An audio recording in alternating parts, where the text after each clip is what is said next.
गुरुर्ब्रह्मा गुरुर्विष्णु गुरुर्देवो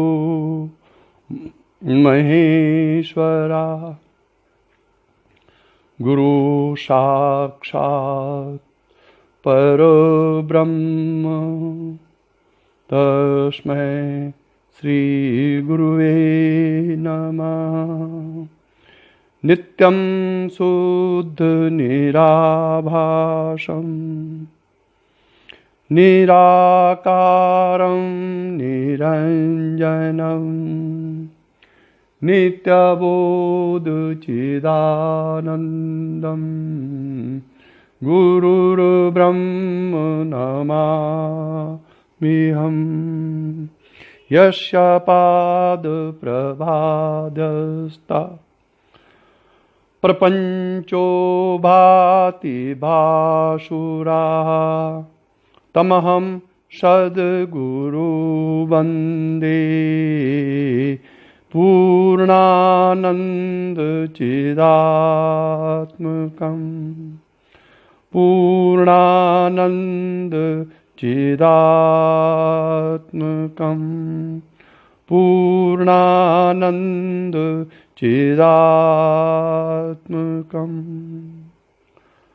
परम भक्त वत्सल सदगुरुदेव श्री देवेंद्र विज्ञानी जी महाराज के चरण कमलों में प्रणाम करते हुए इस परंपरा के सभी साधकों की आध्यात्मिक उन्नति के लिए श्री चरणों में प्रार्थना करते हुए कल 5 जुलाई 2020 गुरु पूर्णिमा के संबंध में अपने प्रिय साधकों के लिए, शिष्य भक्तों के लिए गुरु पूर्णिमा संदेश अंतर प्रेरणा के कारण प्रसारित कर रहा हूँ। इस वर्ष कोविड-19 के कारण बहुत से साधक जो अपने गुरु के दर्शनार्थ आना चाहते थे वह नहीं आ सके और मेरी ओर से भी सबको मना कर दिया गया है। इसलिए अंतर प्रेरणा हुई कि मैं अपने प्रिय साधकों के लिए मुझ सहित एक गुरु पूर्णिमा संदेश प्रसारित करूं। अतः कल 5 जुलाई 2020 के गुरु पूर्णिमा के दिवस पर संदेश प्रसारित किया जा रहा है। ओम श्री परमात्मने नमः। नित्यं शुद्ध निराभासं निराकारं निरंजनं नित्यबोध चिदानंदं गुरुर्ब्रह्म नमाम्यहम्। प्रिय साधकों, कल आप अपने अपने घरों पर गुरु पूजन पर्व को मनाएंगे। यह गुरु पूजन प्रतिवर्ष आषाढ़ी पूर्णिमा को ही मनाया जाता है।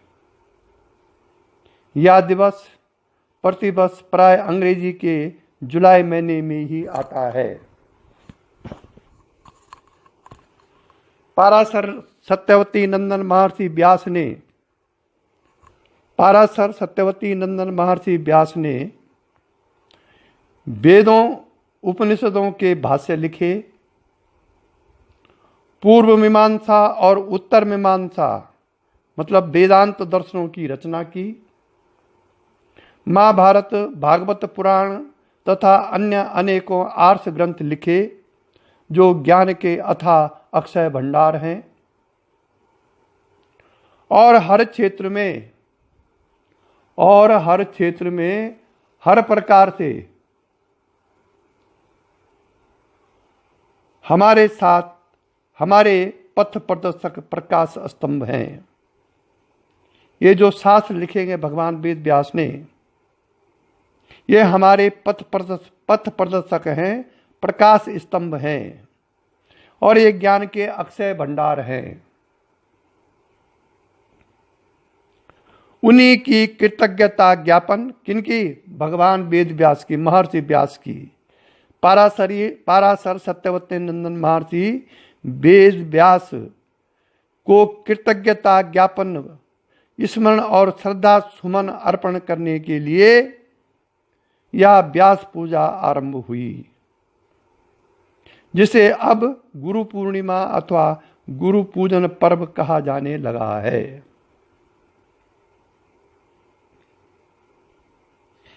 अध्यात्म विद्या में गुरु की महत्ता सर्वमान्य है, अतः आध्यात्मिक साधकों के लिए यह गुरु पूजन पर्व अत्यंत महत्वपूर्ण है। गुरु बिन होय न ज्ञान, कोटि जतन पचि पचि मरिया। अगर आपके कोई गुरु नहीं है तो आपको ज्ञान नहीं हो सकता है, चाहे करोड़ों आप मेहनत कर लीजिए। केवल ऐसे महापुरुष जो कि पूर्व जन्म से सिद्ध होके आए हैं और किसी कारण से इस जन्म में उनको शरीर धारण करने आना पड़ा, किसी संस्कार के प्रबल कारण से या किसी अन्य कारणों से, वहाँ बिल्कुल बहुत अच्छे थे, मुक्ति के लायक थे, लेकिन किसी प्रतिबंधों के कारण दूसरा जन्म लेना पड़ा, उनको यहाँ गुरु की आवश्यकता नहीं है। नहीं तो भगवान कृष्ण ने भी गुरु बनाए, भगवान राम ने भी गुरु बनाए। बिना गुरु होय न ज्ञान, कोटि जतन पचि पचि मरिए। इसलिए गुरु की कितनी आवश्यकता है संसार में भी और अध्यात्म में भी। संसार में भी यदि कोई आका नहीं आपका तो आप पार नहीं पा सकते। एक आका होना जरूरी है। वो आका चाहे आपके पिता हो, चाहे कोई समाज का प्रतिष्ठित व्यक्ति हो, चाहे कोई नेता हो, चाहे कोई सामाजिक व्यक्ति हो। वैसे ही अध्यात्म में यदि कोई गुरु नहीं है आपका, गुरु कैसा हो? भेषधारी गुरु न हो। भेषधारी हो तो फिर आत्मज्ञानी हो, ब्रह्मनिष्ठ हो, शक्ति संपन्नधारी हो। केवल लोकेशना बसीभूत वो गुरु न बना हो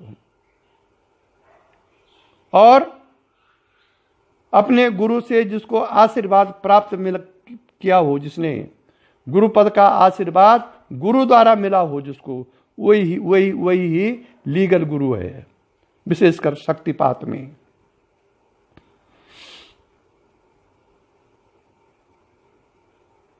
और गुरु पद कमाने की चीज है, देने की चीज नहीं है। पहली बात तो यही है। जो गुरु अनुग्रह निग्रह न करना जानता हो,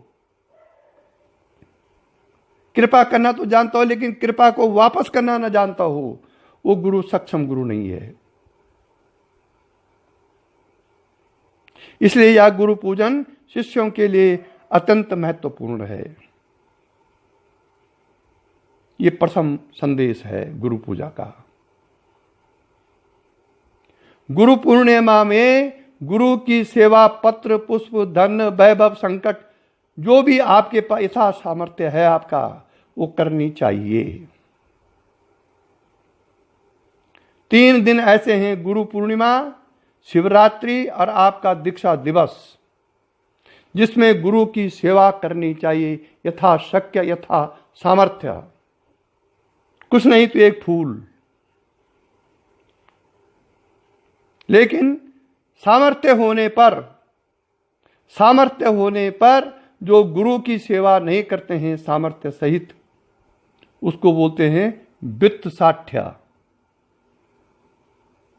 ऐसा शिष्य के पास यदि विद्या चली भी गई और विद्या का विकास हो भी गया तो धीरे धीरे वो विद्या पतन की ओर जाएगी।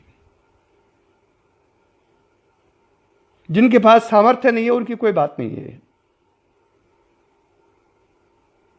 कर्म साठ्य, अच्छे कर्मों को तो गुरु को बता दिया और खराब कर्मों को छुपा दिया, वहां भी शक्ति का विकास नहीं होता है। और विद्या साठ्य है गुरु के लिए। गुरु के पास विद्या है और किसी कारण से वो शिष्य को नहीं दे रहा है, वो गुरु भी नरकगामी है। फिर गुरु का कर्तव्य है जो उसके शरण में आ गया उसको दे यथा सामर्थ्य। ये गुरु के लिए विद्या साठ्य, गुरु भी नरकगामी होता है। इसलिए गुरु सेवा का महान प्रभाव है। जो लोग किसी प्रकार से दुराव छुपाव करके गुरु सेवा नहीं करते हैं, वो सेवा आर्थिक हो सकती है, वो सेवा शारीरिक हो सकती है, वो सेवा सामाजिक हो सकती है, वो सेवा तन मन धन जिसको बोलते हैं मानसिक भी हो सकती है। आप मन से गुरु के पास जाइए। तो इसलिए गुरु से कई ऐसे संत हैं जिन्होंने साधना, मेरी जानकारी में शिवम तीर्थ महाराज गुरु जी कहते थे, उन्होंने सेवा नहीं, साधना नहीं की कभी। उन्होंने स्वामी विष्णु तीर्थ महाराज की जो सेवा की है उसके कारण वो इतने विख्यात हुए। गुरु जी बताते थे मुझको कि उन्होंने अपने गुरु की बहुत बड़ी सेवा की है, इसीलिए उनको उत्तराधिकार मिला और वो अच्छे महात्मा हुए, ऐसे गुरु जी बताते थे मुझे।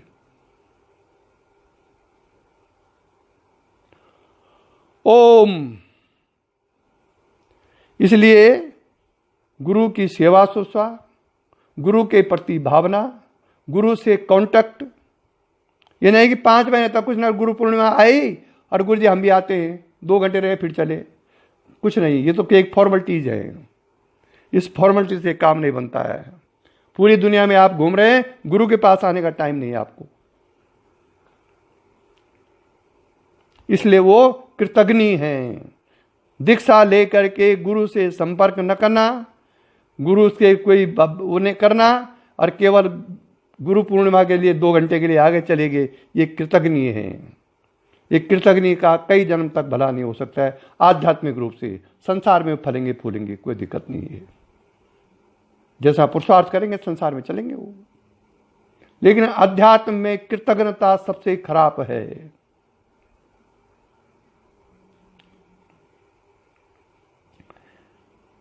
खैर, ये संदेश गुरु पूर्णिमा का है, ये तो मन की वेदनाएं हैं गुरु की भी, वो बोल देता है, जो कि प्रसंग से बाहर की बात है।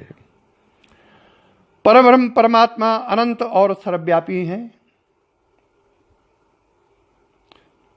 सर्वात्मा सर्वाधिष्ठान है, इसलिए उन तक पहुंचने के मार्ग भी अनेकों और सदा सर्वत्र हैं। वैसे तो जो मार्ग जिसे अनुकूल लगा, जिसने जिस साधन से उसे पाया, उसने उसी साधन मार्ग की भूरी भूरी प्रशंसा की तथा प्रचार प्रसार किया। तथापि हमारा यह शक्तिपात दीक्षा द्वारा कुंडलिनी शक्ति के जागरण का साधन एक विशिष्ट साधन है, जिसे सिद्ध योग या सहज योग साधन कहा जाता है। महायोग भी कहते हैं इसको,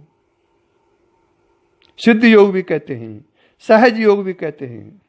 महायोग तो हमारे जो परम गुरु थे योगेंद्र विज्ञानी महाराज, उन्होंने इसका नाम महायोग विज्ञान लिखा और उसका एक ग्रंथ भी लिखा महायोग, जिसमें कई शास्त्रों का संकलन करके उन्होंने अपने अनुभव लिखे। अच्छा ग्रंथ है, बिगिनर के लिए बहुत अच्छा ग्रंथ है। इस साधन की विशेषता यह है, इस शक्तिपात साधन की विशेषता यह है कि इसमें समर्थ सदगुरु के संकल्प, दृष्टिपात, वाणी अथवा स्पर्श मात्र से शक्ति के जागृत होते ही अति अल्प काल में ही सत्शिष्य को जैसे विचित्र अद्भुत लोकोत्तर अनुभव होते हैं, वैसे अन्य साधनों में कई जन्मों या वर्षों में होते हैं।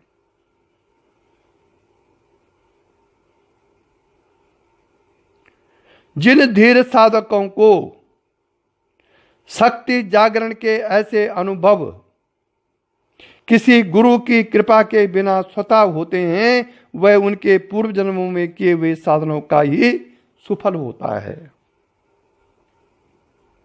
क्योंकि आध्यात्मिक साधन की कमाई अन्य सभी भौतिक वस्तुओं संपत्ति के समान मृत्यु के बाद भी यही छूट जाती है।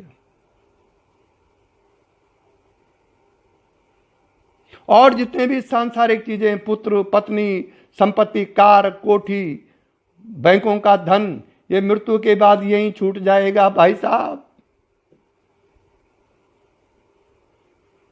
सबने छोड़ा है, हम भी छोड़ेंगे। जिसके पास करोड़ों धन है वो भी छोड़ेगा, और जिसके पास 5 रुपए वो भी 5 रुपए छोड़ेगा। छोड़ना सबको है, लेकिन आध्यात्मिक जो सब कमाई है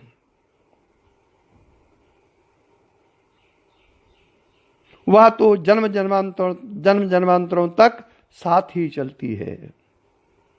शक्ति के जागरण का अवश्यंभावी वास्तविक सुफल तो परमात्मा का पूर्ण साक्षात्कार या मोक्ष, जन्म मरण से छूटना ही है। यह शक्तिपात दीक्षा का मूल उद्देश्य है। हमको यहां पहुंचना है।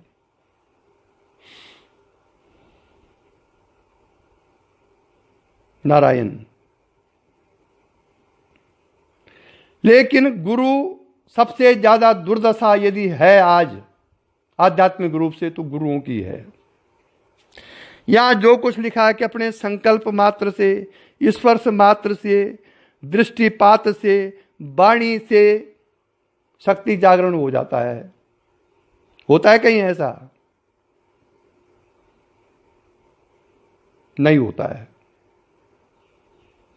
मेरे गुरुदेव कहते थे कि संकल्प लेने की जरूरत ही न पड़े, केवल आंख दृष्टिपात किया और क्रियाएं शुरू हुए। ऐसा गुरु होना चाहिए, क्रियाएं शुरू हो जाएं। दृष्टिपात किया और क्रियाएं शुरू हो जाएं, ऐसा गुरु होना चाहिए।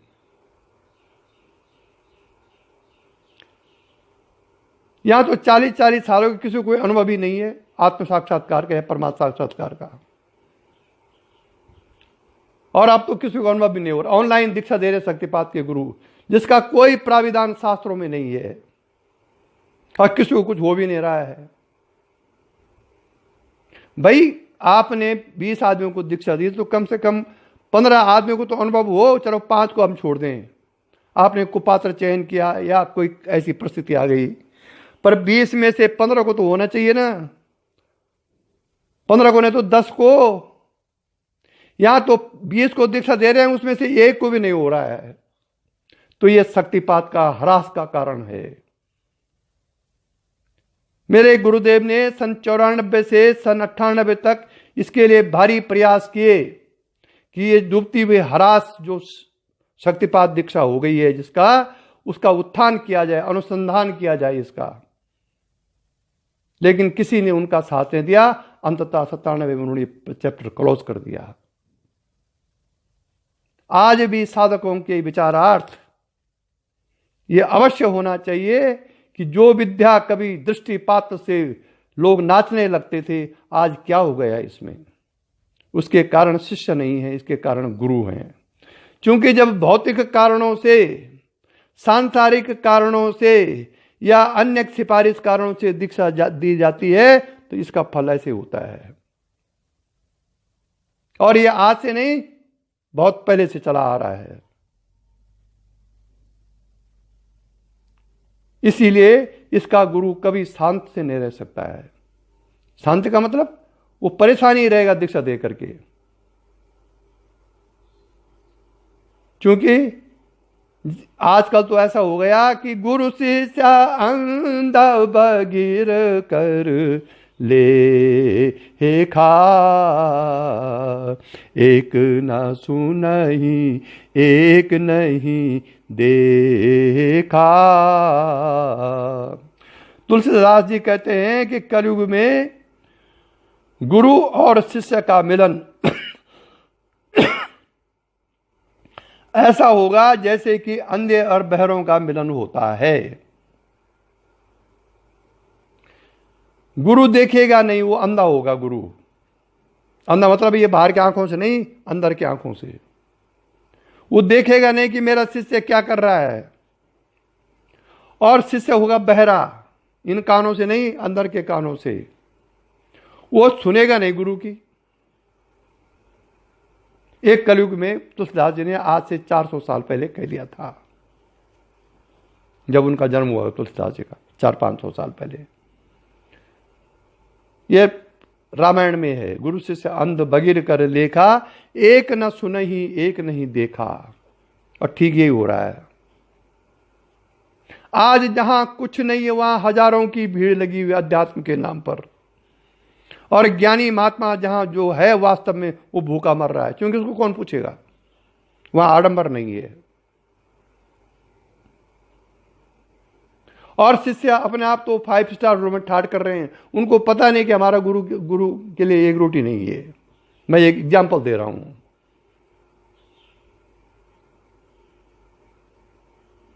इसलिए शक्तिपात में गुरु की सेवा उसके चित्त के अनुसार करनी चाहिए। किसी गुरु को सामाजिक सेवा की आवश्यकता होती है, किसी गुरु को आर्थिक सेवा की आवश्यकता होती है, किसी गुरु को शारीरिक सेवा की आवश्यकता। शरीर की सेवा में सब सेवाएं आ जाती हैं, लेकिन गृहस्थी गुरु है तो उसको शारीरिक सेवा की आवश्यकता क्या है, वो तो अपने गृहस्थ में है। उसको आर्थिक सेवा की आवश्यकता हो सकती है, सामाजिक सेवा की आवश्यकता हो सकती है, लेकिन शिष्य का कर्तव्य है, चाहे वो गृहस्थी गुरु है, चाहे सन्यासी गुरु है, चाहे ब्रह्मचारी गुरु है, यथाशक्य अपने गुरु की सेवा करें।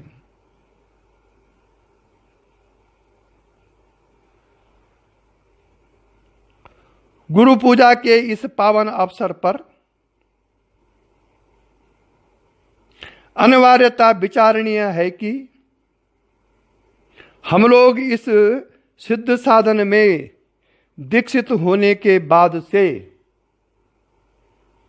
आज तक परब्रह्म परमात्मा के साक्षात्कार या जन्म मरण से मुक्ति मोक्ष की और कितने चल पाए हैं, ये विचार कीजिए कल जरा गुरु पूर्णिमा में। परम दीक्षा लेने के बाद हम परमात्मा की ओर चल रहे हैं कि संसार की ओर चल रहे हैं इस दीक्षा का प्रयोग करके? कई हैं ऐसे जो इस दीक्षा का प्रयोग अपने भौतिक जीवन की यापन करने के लिए कर रहे हैं। तो विचारणीय यह है, कल गुरु पूर्णिमा में गुरु पूजा के इस पावन अवसर पर अनिवार्यता विचारणीय है कि हम लोग इस सिद्ध साधन के दीक्षित होने के बाद से आज तक परम परमात्मा के साक्षात्कार या जन्म मरण से मुक्ति मोक्ष की ओर कितने चल पाए हैं।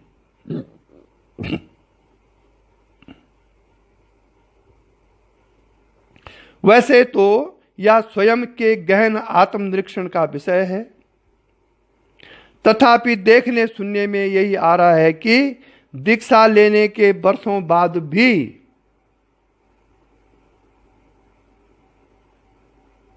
लक्ष्य की ओर हमारी प्रगति शून्य या नगण्य ही है। ऐसा क्यों है भाई? इसलिए है, इसके कारण का निवारण मुमुक्षु साधकों के लिए अत्यंत आवश्यक है।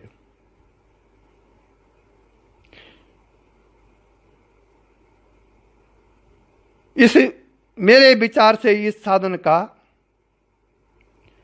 इसके प्रति अपने दायित्व का और श्री गुरु के वास्तविक स्वरूप का अज्ञान ही इस प्रगतिहीनता के कारण है।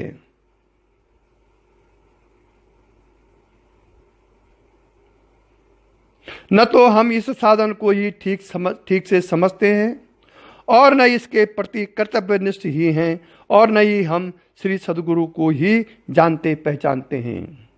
आइए इन पर थोड़ा सा विचार करें।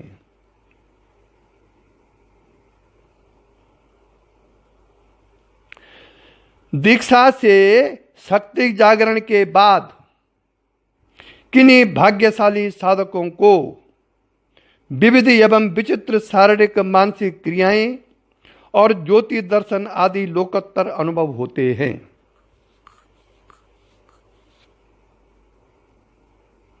वह सभी आह्लादकारी मनमोहक दृश्य इस साधन के अंग मात्र ही हैं, जो कि अस्थायी परिवर्तनशील होने से मिथ्या ही है।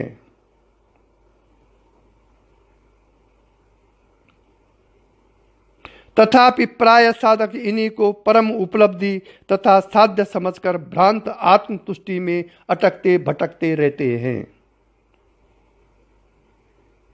अतः यह समझना आवश्यक है कि शक्ति जागरण की इन मनमोहक अनुभूतियों को निरासक्त भाव से देखते रहकर इनके सुफल अंतःकरण की शुद्धि पर ही लक्ष्य केंद्रित रहें,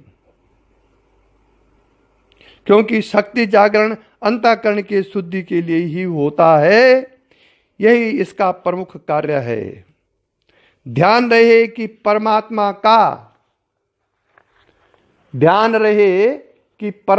का साक्षात्कार विशुद्ध अंतःकरण में ही संभव है। अहंकार, काम, क्रोध, लोभ, मोह, भय तथा अन्यान्य वासनाओं से भरे अंतःकरण में आत्म साक्षात्कार मोक्ष कोटि जन्मों से भी सर्वथा असंभव है।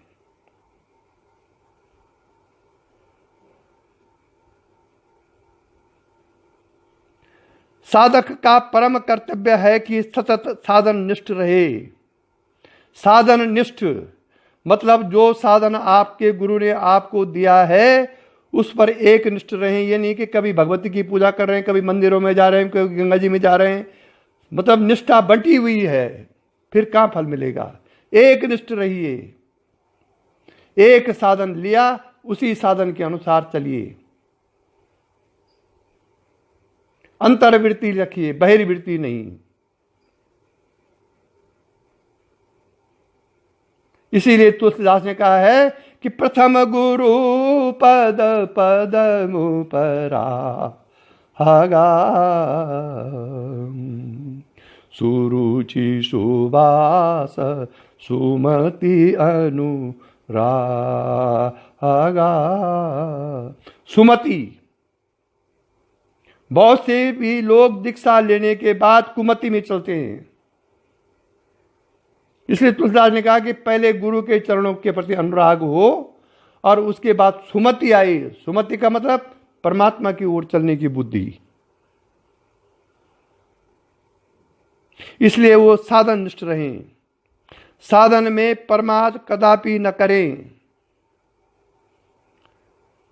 प्राय साधक दीक्षा लेकर समय अभाव की आड़ में साधन ही नहीं करते।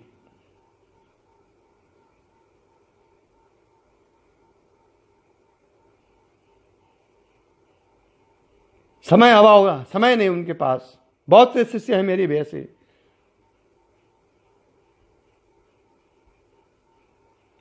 हम नाम लेना तो ठीक नहीं, मुझे मालूम है।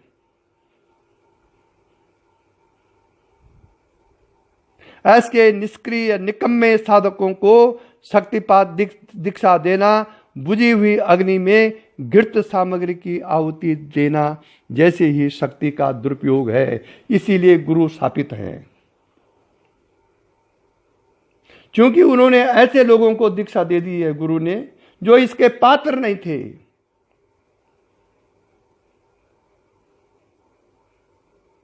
वो गुरु को सांसारिक रिश्तों से नीचे का समझते हैं, जबकि गुरु समस्त सांसारिक रिश्तों से ऊपर का रिश्ता है। तो ऐसे में शक्ति का साप पड़ेगा, गुरु पर भी पड़ेगा और शिष्य पर तो पड़ेगा ही, जो कुपात्र है। इसीलिए इस शक्तिपात के जो वास्तविक गुरु हैं उनकी हमेशा दैन्य अवस्था रही है जीव भावापन में, क्योंकि शक्ति का दुरुपयोग कर दिया उन्होंने। किसी अन्य कारणों से दीक्षा दे दी कुपात्र को, और फिर वो साधन नहीं करता है और गुरु को शक्ति स्थापित करती है। फिर ये रहस्य जानता नहीं है कोई, ये तंत्र विद्या है, इसलिए इसका रहस्य पता नहीं चलता है। लोग तो कहते हैं जब भला करे तो भला का भला। अबे भला कर दिया, किसी महात्मा को आपने 10 रुपए दिए, दान किया, और उसने 10 रुपए की दारू पी दी, तो ये पाप किसको लगेगा?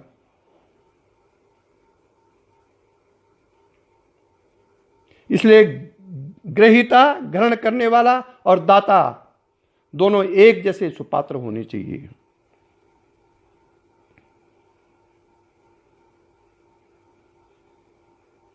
यह साधन कहीं भी कभी भी क्रिया शक्ति का ध्यान करते ही आरंभ हो जाता है।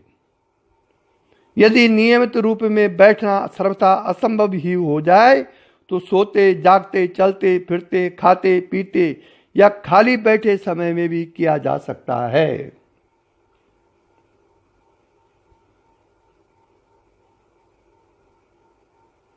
यथा अवसर स्थूल शारीरिक क्रियाओं को नियंत्रित रखते हुए आंतरिक रूप से साधन किया जा सकता है, अतः समय न मिलने का बहाना आत्म प्रवंचना मात्र है।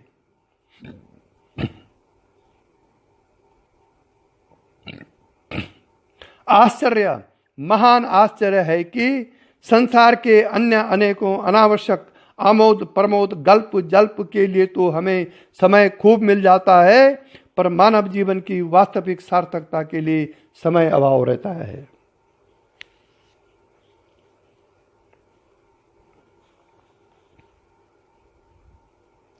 श्री गुरु के विषय में प्राय साधकों की धारणा भ्रांत है। इस शरीर में जीवात्मा और परमात्मा दोनों सखावत साथ साथ रहते हैं। उपनिषदों में वर्णन है इसका। साधना द्वारा जीव भाव को परमात्मा भाव में विलीन किया जाता है। जिसने भी अपने जीव भाव को जितना ही अधिक परमात्मा भाव में समारूढ़ कर लिया है, वह उतना ही अधिक श्रेष्ठ गुरु है। नारायण। गुरु नाम गुरु व परमात्मा ही श्री गुरु रूप मानव विग्रह में विराजमान होकर भक्त शिष्य का कल्याण करते हैं, जो जगत व्यवहार में भी सर्वत्र सब में साक्षी मात्र के रूप में विराजमान रहते हैं। भला स्वयं बद्ध जीव शरीराध्यासी जन्म मरण धर्मा मानव किसी का मुक्ति प्रदाता कैसे हो सकता है?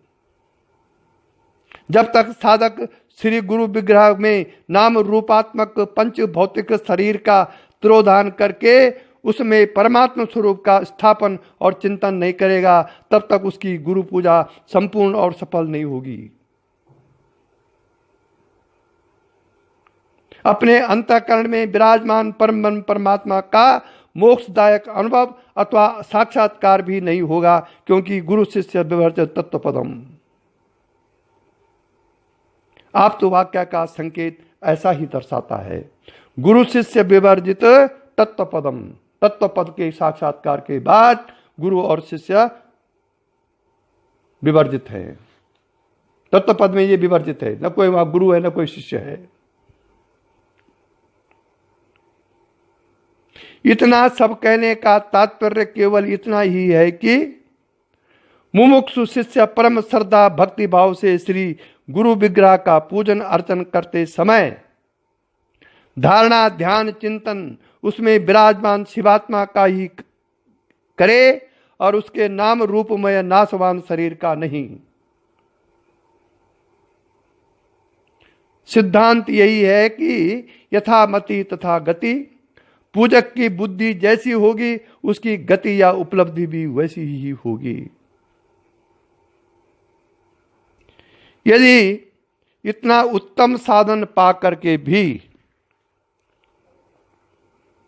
हम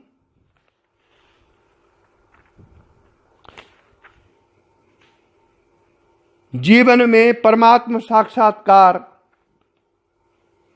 करके जन्म मरण से मुक्त न हो पाए, तो हमसे बढ़कर दुर्भागी और निकम्मा कौन होगा?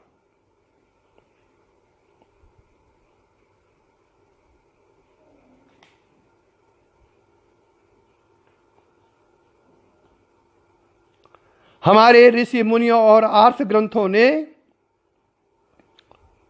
मानव जीवन का श्रेष्ठतम उद्देश्य तो डंके की चोट पर परमात्मा के साक्षात्कार द्वारा संसार के संतापों और जन्म मरण के बंधन से मुक्त होना ही बताया है। भौतिक लालसाओं और विषय वासनाओं के वशीभूत होकर जो कोई भी इस उद्देश्य से विमुख और लक्ष्य भ्रष्ट होगा, वह गृहस्थी त्यागी तपस्वी सन्यासी या आश्रम मठाधीश संत महंत कोई भी क्यों न हो, जन्म मरण से मुक्त नहीं हो पाएगा। उनका जीवन इतस्ता भटकने, सुष्णोदर परायण रहने और भौतिक तृष्णाओं की मृग मरीचिका में व्यर्थ ही बीत जाता है। शुभ कर्म केवल शुभ गति ही दे सकते हैं, परम पद मोक्ष अर्थात जन्म मरण से मुक्ति नहीं दे सकते। अतः परमात्मा साक्षात्कार के सलक्ष्य को सदैव सामने रखते हुए श्री भगवान पर अटल श्रद्धा, भक्ति, विश्वास और समर्पण पूर्वक अविराम लक्ष्य निष्ठ साधनरत रहना चाहिए। परमात्मा हम सभी को अपने दिव्य प्रकाश से आलोकित करें, अपनी भवभयहारी अनुभूति में हमें कराएं। इसी प्रार्थना के साथ धन्यवाद। इति ओम गुरु पूर्णिमा संदेश समाप्त हुआ। ओम यही दिव्य दृष्टि हमें दीजे भगवान, हो कण कण में निस दिन तुम्हारे ही दर्शन। लखों नित्य सर्वत्र मूर्ति तुम्हारी, सुनो जड़ जगत से ये कीर्ति तुम्हारी।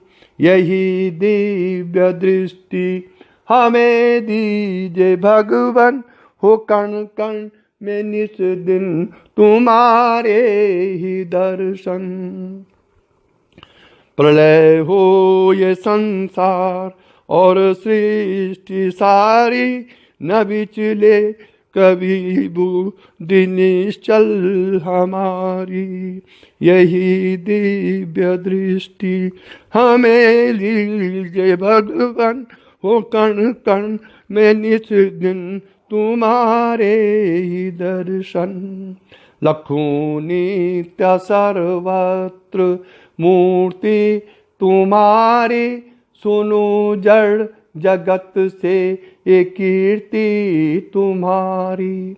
यही दिव्य दृष्टि हमें दीजे भगवान, हो कण कण में निस दिन तुम्हारे ही दर्शन।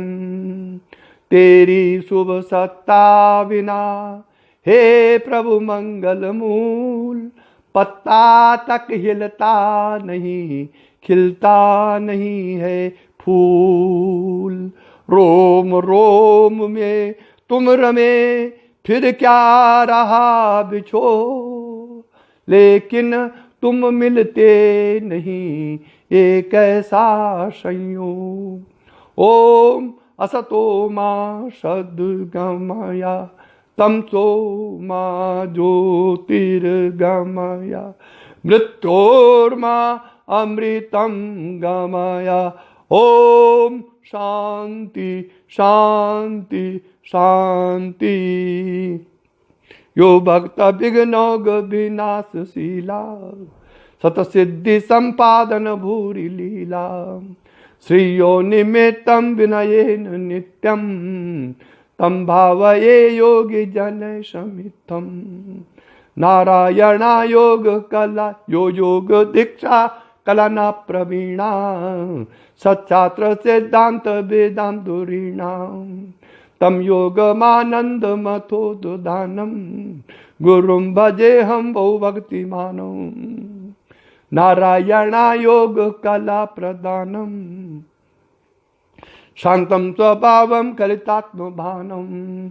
भक्तम प्रियम देव्य गुणा अवतारम, और वंदे गुरो त्वं परमार्थ सारम।